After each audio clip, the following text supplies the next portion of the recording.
It's the Sheriff Podcast, baby. Yeah.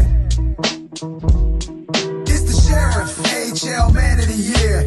500 pro fights in his career. Got the record for most ice fights in the season. You fought the Sheriff, lucky you're still breathing. It's the Sheriff, AHL Man of the Year. 500 pro fights in his career. Got the record for most ice fights in the season. You fought the Sheriff, lucky you. We filmed the pod today. You listening tomorrow. The heavyweight champ, yeah, Sean McMorrow. 13-year pro, yeah, he holding it down. Big man playing it right, thumbs up to the crowd. Rookie season threw it up, most tilts in the A, man. Sheriff badge on the bucket, heavy can play, man. Podcast trending, thanks for rocking with us, bro. Lived out his dream, yeah, he played in the show. Danny Grange managing, helping us gain shine. Welcome everybody to an exclusive edition of The Sheriff. Boy, oh boy, would Don Cherry be proud, and do I ever have a treat for you. Now, ladies and gentlemen, I've had many coaches over the course of my career, but my current guest and former coach stands head above the rest. Not only did he have the best systems, style, and charisma, but he helped me switch from defense to right wing and also gave me the confidence to become the OHL heavyweight champion. And I'm going to introduce him right now. Ladies and gentlemen, boys and girls all over the world, I would like to introduce to you my guest tonight. He hails from Sudbury, Ontario. At 6 feet, 185 pounds, he is a middleweight. He graduated with political science and sociology degree from the University of Guelph. He is the founder and CEO of the Pro Hockey Development Group. He worked as the director of amateur scouting for the London Knights and our Toronto Maple Leafs. He is the former assistant GM for the Arizona Coyotes, the current head coach of the Toronto Titans. Ladies and gentlemen, without further ado, my former coach and friend, Mr. Lindsay Hofford. Thanks for coming on, my man. Yeah, that's quite the intro, and I don't think it gets any better than that right now. So. Well, I'll tell you what, man, Lindsay, I'm really excited to have you on. Your name has been on the top of the list for us to get guests on for a long time, but our schedules just haven't been able to match up. So I really appreciate you coming. I know that you're doing a little bit of podcasting yourself, so I'm very, very honored to have you on, my man. Yeah, it's great to be here, Sean. So, Lindsay, my style is I like to try to get the listeners and viewers to really get to know my guests. So we're going to go to the beginnings. We are going to the nickel town of Sudbury, the big nickel. So my questions for you is, I wanted to talk about mom and dad. There was something that I read the other day when I was doing my research that really inspired me a lot, Lindsay, and it has to do with the fact that growing up on the dairy farm, I got McMorrow cousins that are dairy farmers. I used to go there for weeks and weekends at a time and would stay there. And that's how I learned what work ethic really was, because that is real hard work. Yeah. And it's very rewarding as well. I would love for you to talk about the dairy farm in Sudbury, my man. Yeah, so actually the dairy farm was in Prince Edward County. Prince Edward County. Yeah, it was after we moved from Sudbury, but my dad was a miner in Sudbury. Wow. Yeah, so still hard work. Became the youngest shift boss in Inco's history. Unfortunately, when I was 2, my sister was 3, and my mom was pregnant with my younger brother Scott. He had a tragic accident and broke his neck, so he was quadriplegic. So we lived in Sudbury till I was 9, and then we moved to Prince Edward County, and that's where we had the dairy farm. So, and that's Wellington, correct? Yeah, exactly. Yes. Yeah, okay. the home of the Wellington Dukes. So yes, I'd played junior hockey there. So we grew up on the farm. Obviously, a dairy farm, the cows take no days off. So sometimes I worked 8 weeks straight in the summer, one summer, as a teenager, and it was up like 5:30 in the morning, and some pretty late days with putting in the hay and straw and whatnot. So definitely learned work ethic from that, and it helped me definitely with the coaching and the hockey along the way. So. Thank you for sharing that, buddy. So the next thing I kind of wanted to add to that, your mother. your mother not only like took care of your father, but also showed you what taking care of somebody and working hard at the same time was really all about. When I was reading, it was more like quotes of an interview of yours, so it's straight from the horse's mouth, that you were saying that you learned how real hard work is because of your mom, and that inspired you throughout your entire hockey career. That's pretty amazing stuff, man. Yeah. They're like, you, I guess, try to live up to your parents, and mine, it was impossible to do because my mom had so much character and work ethic, and she sacrificed for our family the whole way through. So it was a difficult task. She was also my biggest fan and kept the scrapbooks and followed my career closely. So that's amazing. Yeah, it was a great relationship. And what's your mother's name, Lindsay? Catherine. Catherine? And, Yeah. and is she still She's there? from Scottish. No, both my parents passed away. Sorry to hear that, Yeah. but big shout out. God bless them up top, Mr. and Mrs. Hofford. I wanted to kind of move along the timeline for when you actually were with the University of Guelph. So now you did play for the Guelph Griffins? Guelph Griffins, yes. Right on. The mighty Griffins. How did your team do that year? We actually Was had it multiple years? Yeah. It was. I actually ended up concussioning out. So I had like 8 concussions in 1 year, the last year, and it's All just that like, fighting, right, Lindsay? Yeah, I wasn't like you. I got in a couple, but nowhere near your expertise in that category. We had good teams. A lot of, like, back then you could have pro guys, and a lot of our team was like former OHL players and whatnot. But the team was not as focused probably as they should be, and maybe a little bit more focused with the off-ice stuff. So, yeah. Right on. So, Lindsay, it just came to mind now. I really want to ask you this because you probably have a pretty good opinion on it. The new rule, because we're talking about the OHL and universities, the new rule of being able to play in the OHL and now go to Division 1. Like, what's your thoughts on that? Like, is it a long time coming, or do you disagree, or? No. So when I was a kid, that was a rule probably for, like, I think to kids maybe born in 60, 61, so they could go back and forth. But I think it's a great rule because it only benefits the kids. So it's really, really good for the players. Absolutely. Now, the thing was, Lindsay, is like growing up, when you know that you're going to be going to the next level, you're playing U16 AAA. I was going to say Bantam. I still always say those. I don't know if you do. I do too. Yeah. So when you're at that age, like traditionally, there's always been 2 paths, man. You're either going to try the OHL route, major junior, or you're going to wait out, play your tier 2 years out, and go for that Division 1 scholarship. So now that the rules change, man, I've already seen on social media a couple OHL commitments to D1. Yeah. So it's probably just going to start flowing now that the rules have been 100%. in place. It seems strange though when you see London Knight committing to Vermont or something. It's unbelievable. Strange.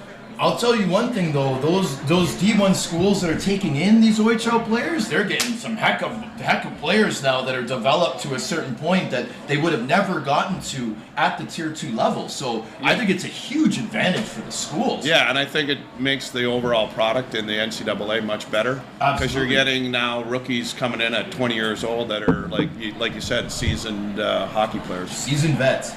So now, Lindsay, I was very intrigued by the stories doing my research with you. I want to talk about your move to Toronto, which was basically because of a job that you got for a computer company moved you to Toronto initially, correct? Slightly. But I can, yeah. Okay, right on. Yeah. So now, when the coaching started, you were just a volunteer. Do you remember the team that it was with specifically? Or? Yeah, okay. I remember everything. So first, my wife got a teaching job. Okay. And so she moved to Toronto, so I followed her. So that's how I ended up here. And then... that's very romantic, man. Yeah, really, yeah. That's me, though. I'm a romantic guy. Yeah. So I was actually driving down Highway 7, and they had a sign to hire coaches. So I went to an interview, and the interview was with an ex-Leaf, Billy Harris. Okay, I know. Yeah, and Sam Ciccolini. So, Okay. and so they interviewed me, and I ended up getting the job, and it was for the Woodbridge Raiders, a double-A Whoa. team. That was Okay. my first job coaching. But that's not that bad to be starting at the AA level. Like I thought you were going to say some house league or some rep team. Yeah. Okay, so you jumped right up to AA. Now, the market, when you were the marketing rep for the air purification company, do you remember that? Yeah. Were you working was that the same timeline? And Yes, exactly. Okay. Yeah. So now, immediate success. Everywhere I read, every article, immediate success for Lindsay Hofford. Promotion after promotion after promotion. So around this time, what I want to get into now is, which I think is one of the most important points, the birth of pro hockey development, my man. Tell me about the idea. Tell me how it came about. Yeah, so it's a funny story. So first, it was kind of spun out because I just was not very motivated in the jobs I was doing, and I felt there was something lacking. So I came What's wrong with air purification? I was an expert in that field, but I felt I had to move on, give somebody else a chance. So so we were off to the pro hockey development idea. So my dad was always kind of like, I don't know, I'm not going to say negative, but he would give you the kind of negative side to everything. So I had some money that I had saved up, but there was a new ventures loan, so I needed to, I think it was like get, $50,000 or $45,000 or something, and I needed some more money. So I went and I asked my uncle, and he gave me some, and then I went to ask my dad, and my dad's like, okay, what's the idea? And I said the idea, and then my dad's like, oh, that'll never work. And he goes, how much money do you need? So that was, I thought, like, classic. So he gave me the money. I started with the store and pro hockey development like 35 years ago, and I think now we're probably the biggest hockey development company. That's what it says online, my man. It says you guys are the biggest hockey development group in the entire world. A couple articles say continent, a couple articles say world. Let's say the world. So now, to your father and uncle's defense, at that time, there wasn't really anything like that. No. So they're probably thinking like, have I ever seen something like this have a success before? I've never even heard of it. What is this guy talking about? Yeah. So I find it very interesting that, so you thought of this on yourself, or can you accredit anybody else? No, I have to take full credit. It was, that's where the work ethic came in, Sean, because there was a lot of, late nights and early mornings and 7 days a week and grinding it out and making sure that I paid all my money back that I owed, because that was my main motivation right off the hop. And then obviously doing a successful business. We had a store. We were running all the hockey camps and hockey development. And then I was coaching at the same time. So a lot of the time through my life, I've had a minimum of 2 jobs, but sometimes 3. Yes. So, and that's where I think when you mentioned the farm, that's definitely something that helped me along the way. Well, it developed your work ethic. It developed your passion. You got to have passion, Lindsay. Yeah. Like, that's the thing. That anybody that makes it in anything, they have to be extremely passionate in their field, and you're way up there. So now, I wanted to just put us on hold for 1 sec, just to introduce the sponsors for tonight's show. Ladies and gentlemen, the main sponsor for tonight's show is Mr. Raymond LaRose, who unfortunately couldn't make it tonight, but as I told Raymond, I'm going to give him a big shout out tonight. Raymond plans to open a youth center in the future. He has supported us since day one. His attendance is now 100% minus 2 episodes, including tonight, but that's okay. Me and Raymond will talk about that. Thank you, Mr. Raymond LaRose. The show is also powered by Chatting with the Sheriff team mentoring sessions, guys. If you need a team mentor, give me a call. I will take care of your needs. And also, guys, last but definitely not least, I would like to recognize Mr. Steve Ludzig's new Instagram account, which is Ludzy period 29. LUDZY period 29. Mr. Steve Ludzig. He's a close little friend of mine and the Sheriff Podcast, Danny Granger Art. We appreciate you, Steve. Big shout out to Steve Ludzig. I always forget to do the sponsors in the beginning, so as soon as I remember, I got to jump in there. So, Lindsay, we're talking about pro hockey. So now, I want to kind of like give the viewers and listeners an idea of what this. Now it's a common thing. You were one of the innovators. You were one of the people that begun this type of program. Just like overall, what would it look like for this development group? We got the hockey schools. We got the practices. We have the development camps. If you were to explain someone that knew nothing about hockey, pro hockey development includes what? Yeah, so basically 4 T's: training, which is your camps; tours, which we do; teams; and tournaments. So that basically sums it up. 4 T's. That's awesome, man. All right, right on. So now I was marketing genius. I was fortunate. Yeah. I was fortunate enough to ref in your pro hockey development tournament. Now, one thing that I heard is that your wife deserves a lot of credit for that tournament. Is that true? Oh yeah, probably. Like I heard that she does a lot for that Chesapeake tournament. Yeah, she does an amazing job in recruiting, and when I was gone to the NHL too, she really carried the load there for a long time. Right on.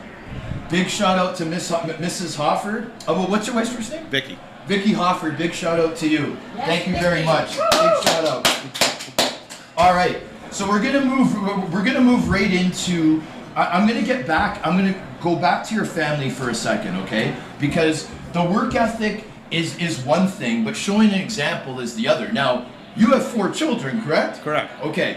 So now everywhere I read, Lindsay, it just keeps supporting the fact of how big of a family man you are, how much you like to support your family, how much you love them, and everything that you've done for them. So now, I've gotten a couple messages from Mr. Cal Hofford. Oh, now, nice. He's quite the character, that kid. Well, where is he right now? He's in Boston. He's in Boston. Yeah, Boston. Right so on. he married a girl from there. He went to school there at Salem State, and had my first granddaughter, Millie. So I'm heading there on the 21st. Really? To see her. Yeah, she's. Congratulations! Yeah. The first child. And how old is she? Just an infant? Yeah, just an infant. Okay. So I went there. I saw a new side of Cal. I think he's up for Father of the Year. He's 100% like with his daughter, and he came here for 2 days, and he goes, I've never been away from my daughter for this long. Wow. And he left a day early and went back to see his daughter. No, we really appreciate Cal. I know he shared one of the posters. Big shout out to Cal Hofford, buddy. You can send that envelope in the mail, buddy, about the comments, okay? Thank you very much. So I had to get that in there because when I saw that Cal was sharing, he also sent me a couple messages saying how well he thought things were going for me and congratulations and stuff like that. So he was a big fan of yours. Was he? Yeah, from the London night, because he was always wheeling around the dresser, if you remember. Yeah. And we were always given the snack, right? Yeah. That's it. Cal, man, you're the best, man. You're the man. Have a good time out there in Boston. I wanted to move along to some of our personal connections that we have. Now, the story of me almost playing for Bramalea, that time period for me, I couldn't tell you, Lindsay, how much I learned at that point. First of all, when I was coming to your camp, when I was doing the training camps, first of all, this Bramalea Blues team, in your opinion, do you think it could have been one of the best Tier 2 teams of all time? I do believe that. Do you think? We were one of the youngest Tier 2 teams of all time. Okay. So let's just say it. It was the best Tier 2 team of all time. I won't argue. That's what I won't argue. Okay, right on. So now, at this time, we have a mutual friend, Mr. Kerry Durant. Shout out to Kerry. Now, Kerry was and is like a mentor of mine. He was guiding me, kind of helping as like a family advisor / agent type of thing, was really kind of helping my development and where I should go. Now, that season, I ended up with the Pickering Panthers. The Bramalea Blues team was so strong that it probably wasn't in my best interest to be on that team. There was Steve Eminger and then a defense core that was a couple years older. I probably would have been the 7th D, wouldn't have been able to progress as much as I did with Pickering. But the funny thing is that we met up in the playoffs. That's right. We met up in the playoffs. And you know what? it would be a lot easier to talk about this time period with a little bit of help. I was lucky enough to be blessed to get a hold of what everybody calls is your main man, your right-hand man, the sidekick that has always been there. So I think I'm just going to call him up from the crowd. Is Steve Mercer in the crowd, ladies and gentlemen? He is here. Security, please stand beside him and bring him up. We don't want him to be bothered too much. So here, Lindsay, you come in the middle because you're staying. You bring your chair. Mr. Steve Mercer. How are you, buddy? Welcome to the show. So, ladies and gentlemen, Steve Mercer. Now, just so I can get this right, you guys are the duo for the Toronto Titans, right? Together. Correct. Yes. Oh man, are these kids have no idea how lucky they are, do they, Lindsay? Now, again, I'm an old school guy. What's the age group? U16. It is their U16. draft year. Yeah. So this is the most important year for a lot of these players. Yeah. Stevie, my first question to you, buddy. When did you first meet this heck of a man right here? Around the time he started pro hockey, Okay. back in 1994. And what was your opinion on him? Like I know he's hard to get along with. Everyone bumps head. I'm just joking. What was your opinion when you first met him? Like how did you guys like literally meet? Did you have a coaching job together or? How it worked was one of the players on his team mentioned that he was looking for an assistant coach, and they lived on the same street as me, and he contacted me and said to come to a practice, and I wasn't playing at the time, and I was doing my own stuff. Went out to a practice. Lindsay was there, told me what it was. I liked it because I hadn't been involved in hockey for a couple of years, and Yeah. the rest is history. The rest is history. That's awesome. 30 So years now, later. That's a lot of hockey power on one street, though. You guys lived on the same street? No, it was another player. It was a player of the team. One of his players One of his lived players. on your street. Jimmy Yes. Vitale. You remember Jimmy Vitale. Yeah, I do. Yep. All right, back to the Pickering Grammarly year. So now, I remember you two gentlemen being on the bench, and I remember in game one, we were the Eastern Conference champions, you were the Western Conference champions, but you guys were about here and we were about here. You guys swept us 4 straight just to show how the power difference was different from east to west. Now, what was cool for me was that, first of all, I got to fight Mr. Pierce a couple times. Ooh, that would have been a good tilt. That would have been a good tilt. Those are really good. And you know what? I actually seen both brothers, because now that I'm reffing, Yeah. I go to these tournaments and I'll see guys like Pierce. I don't even recognize him, but as soon as I hear his voice, I'm like, that's Mr. Pierce. Yeah. And I see all these guys, and we'll reminisce about this time period. And I'll tell you, when I had Mike Camilleri on the show, John Eminger was a surprise guest. These guys, you guys hold a very special place in a lot of people's hearts and minds. And you guys got to know, every single player that I talk to, it's like they're so thankful for being a part of your guys' system. So I had to get that out there now. This season that I'm addressing right now, you guys went all the way that year. Yes. So after us, it must have got a little bit harder, right? The weak Pickering Panthers. Now we're talking a long time ago. It was crazy that year because number one, you were only allowed 4 underages. So we had 4. That's why you couldn't play for us, if you remember. Oh, yeah. And then we ended up playing, I think, 6, 7 series, Steve? 6 series. And we won 4 of them 4 straight. And then we won 2 in 6 games. And we ended up playing Sudbury in the final. Yeah. Rayside Balfour, they hadn't lost a game all year, and we knocked them out 4 straight. Rayside Balfour, I remember They were that all too. OHL guys. They had a lot of money up there, and they were buying like all the players. So it was their year. Yeah. And then we were off to the Royal Bank Cup in Yorkton, Saskatchewan. Yep. Right on. Steve, I wanted to ask you. We just got an ugly Christmas sweater group here. Oh, nice. Welcome guys. Or is that right? The way I said it? Yeah. Ugly sweater. Ugly Christmas sweater. You can say whatever you want. Okay, so I'm losing my train of thought here because we got the comedian.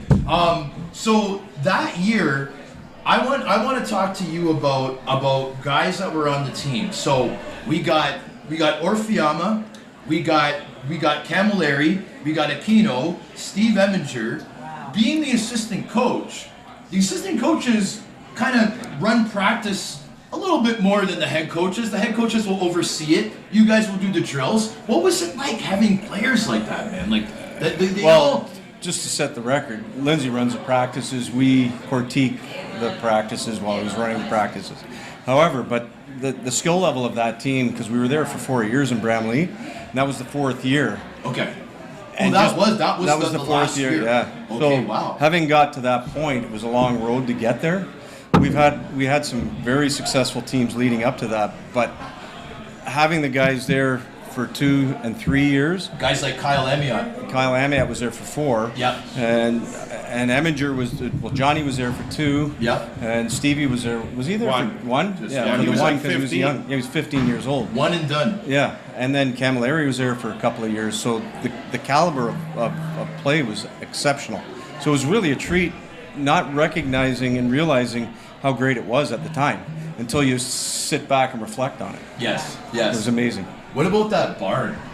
I remember the dressing room, the trainers, everybody. That dressing room was fantastic. I know. You could open the back door and then see the shower. Oh, yeah. Kyle could have a little dart out the back door and come back in. Not that we knew about that. Well, I mean, I got to talk about Kyle Amiot now. I got you guys here because, in my opinion, I've never seen a player more skilled than him. And the fact that, and hey, man, I got the most respect for you of all time. But Kyle Amiot looked like he was about 35 years old. When he was 16. When he was 16. Yeah. Okay. He also almost had a hairstyle like me. He also wasn't the typical athlete. Nope, not at all. Size-wise, condition. Nope. How the heck could he do what he did, man? You guys coached him for years. What was his secret? Is it just natural? And he wasn't a great skater. Hockey sense was elite. His shot was elite, and the guy was really, really tough. He was tough. He was a tough player. Just player. never backed down. Yeah. And he was a winner. Like that guy, he's the best player that I coached that didn't play pro. Okay. Yeah, he was. You don't consider the UK pro? I'm talking NHL. Okay. Yeah. Okay. But I do. I'm just like, just 'cause I played a couple years He played over pro, and I talked to Kyle probably once every couple of months. So he's out still living out in England, right? Yeah, He's in England. Yeah. So wish him all the best too. And he was see, I played 2 seasons over there.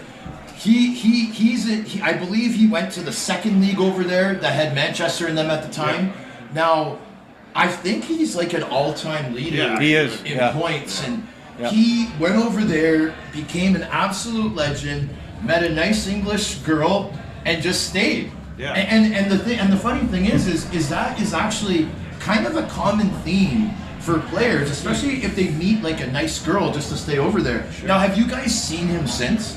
I haven't seen him, but talked to him. But we had a reunion this year. He was supposed to come over, but he didn't make it. He didn't make it. It would have been a long I talked to trip, him leading up to it. He wanted to be there, but just didn't have the means of getting over. Right on. Yeah. So now, how many years have you been coaching with Lindsay? Can you think about it over the top of your It's head? got to be 5 years in junior, tier 2. Yeah. And then there's got to be 3 in minor hockey before. So there's 8 8. or 7. Jeez, I need more fingers. I need more fingers. A long time. So, And then the last 3 years. Yeah. so now, I'm running out of fingers here. I got to take my shoes off. So now here's a manifestation question. Could you guys see a scenario where you guys will be behind a bench in the National Hockey League together? Steve has a couple of scotches every once in a while, and he's manifesting that. Do you talk to him about that? You're a little older now. I see it. The clock's ticking. The clock's ticking. Well, no, the clock's not ticking. Maybe another lifetime, but yeah. I was making a video when I was coming out of the bathroom, just saying I was a little nervous or whatever.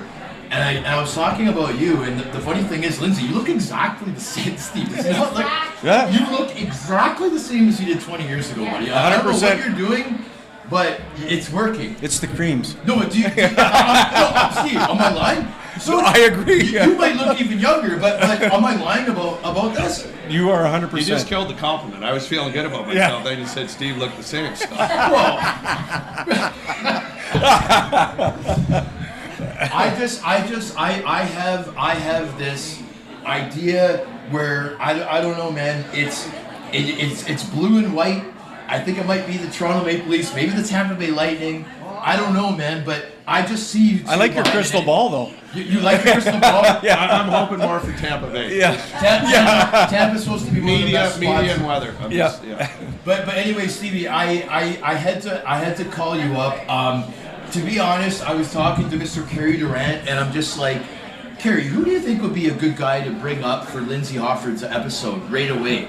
Besides Steve Mercer. Yeah. That's who you gotta bring up. Nobody better. Yeah. I appreciate it. I really appreciate you coming up, brother. Thank you so much, my man. Thank you so much. You guys are the duo right there. Thank you. You guys are the duo. So Lindsay, I wanna get into again some of our personal interactions. I remember getting traded to the London Knights. What a jersey. Right? Look at the hair there. You look like Muhammad Ali there. I do. Yeah. Well, I thought I was Muhammad Ali at that time. That was the time, ladies and gentlemen. Yeah. We're just showing. I don't know. Love it. I don't know if you guys can see this, but we're showing my London Knights card. I got a big tight afro, and this was the same year of the movie Ali with Will Smith, and I literally you could have been a double. I really thought I was him. Yeah. Like that was my whole persona at the time. I got traded to the London Knights. You know, Mark Hunter is the GM. He drafted me to the league. I'm familiar with you. I'm happy to come there. My sister was going to the University of Western Ontario. Shout out to Catherine McMorrow. I was in my glory. Now, my first practice, you pull me aside, you say, everyone called me Macker at that time. The sheriff thing wasn't even close to being born yet. You're like, Mac, you know what? We're going to put you up on right wing. Now, if you're going to make the NHL, it's going to be as a winger, okay? I need you to be passionate about this position. I need you to learn the position. And Mike Stathopoulos, come over here. I remember you got Stathopoulos to help me work on my shots from like taking the shot off the wing. And I'll never forget that, buddy. Like, that was probably the only reason why I was able to get to pro. I wouldn't have made pro as a defenseman. I had to make the switch as the wing. I ended up playing 13 years, and I really think that because of that, because of where you wanted me to play, is my reason for that success. The other part that I mentioned in the intro is that sometimes at that age, it's hard to gain confidence. Like, you got all the pressures, you got girlfriends, you're trying to impress your parents, you're trying to do this, you're trying to do that. And, you know, it's hard, man. It's hard for 16, 17, 18-year-olds living away from home, going to a different school, living with a different random family. And the one thing that I can remember that helped me was just you telling me how tough I was, how I had to believe in myself, and how there's nothing that can stop me if I give it my all. And I remember playing for you. I'm a guy where I thrive off confidence. If my coach is happy with me, I can do wonders. If I think that he's mad at me, I won't do anything, right? So you just believing in me gave me the confidence to pretty much just beat up everyone in the league and kind of solidify myself. Which you did. Now, there's some funny stories. I remember when we were talking on the phone, we were talking about the game in Kitchener. And there was a situation where I think it was that Pasilico was the captain, and we just wanted to get him. You're sending me out there to send a message, and the ref told you, hey, you can't put him out now. Yeah, I'd never been part of that ever, but he came over and he goes, you can't put him out. I'm like, what are you talking about? You're coaching and reffing at the same time? There was a whole stop in the game, and they wouldn't let you out. They would not let me on the ice. And we... Good luck for the guy that you were going out to Pasilico, talk to. Yeah. Right on. So... We're running a little bit short on time, but there's a couple things that I wanted to address. So I know you had an incredible experience of not only coaching the OHL, but also moving over to the WHL with the Lethbridge Hurricanes. Now, my question to you is, there's this thing where people consider the WHL the toughest, the Q to have the best goalies, the OHL to have quick forwards. In your opinion, what's the differences between the O and the Dub? Are those Western boys tougher than us or what? Overall? Well, I wouldn't say they're tougher than you. Farm boys? They weren't tougher than you. You were the toughest guy that I had ever had the pleasure of coaching. No, I appreciate and that. that's completely honest on that point. But overall, I think when they grow up there in minor hockey and you got to travel 4 hours to a game, they're dialed in when they play. And I was shocked because and then when we would go on the road and we'd have these mammoth long road trips, and I'd be like, we're going to get killed. And these guys came to play. Yeah. So I think overall there was a different mentality. But that's a great question. It's I think things have changed since then, to be honest with you, but the whole game's changed. Right on. Let's talk about your current team, the U16 Toronto Titans, man. I'm always seeing, whenever I see you guys mention somewhere, it's win. What's your guys' record right now? How are you doing in the standings? We're usually ranked 1 or 2 in Ontario. That's not too shabby. And we should have could have up to 5 first-round picks on that team. So very talented group. I don't know how many wins we got, but we got 4 losses over the whole year, and probably Stevie, I think, we should have 1 loss. Really? Yeah, where we didn't play, but obviously you know how the game goes sometimes. So, very good team, and really enjoy my time now at this type of my career, just working with the young guys and getting out to coach and still being able to compete. But see, the funny thing is, Lindsay, is we're talking about these young guys, U16, but in a couple of years, they're going to be getting drafted to the National Hockey League. Some of them, if they're drafted high enough, might even get a shot right away. So they're really not that far away from the bright lights. No. Right? Moves quick, It moves really quick. But 5 potential first-round picks on this year's Toronto Titans U16? Yeah, very good team. Wow. That's incredible, man. I'm picking and choosing because we're over the time already, but is there anything else that you'd like to talk about, Mr. Hofford?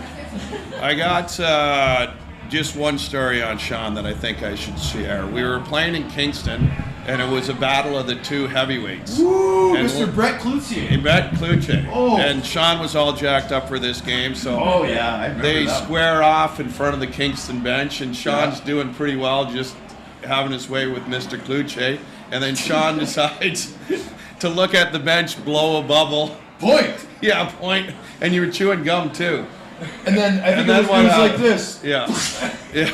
And that was the first time I saw him go down. But you were right back up and you finished strong. So I thought that was a real good story. I appreciate that, man. Lindsay, honestly, buddy, this was a nostalgic show for me. I just want to mention again, I want to thank you for giving me the confidence to become the player that I became. The role that I had to do was very difficult, but because of coaches like you, I was able to embrace that role and actually make a career out of it. And I want to thank you, brother. You are incredible. I appreciate you as a friend, and we're going to know each other a long time, my man. Thank you. All right?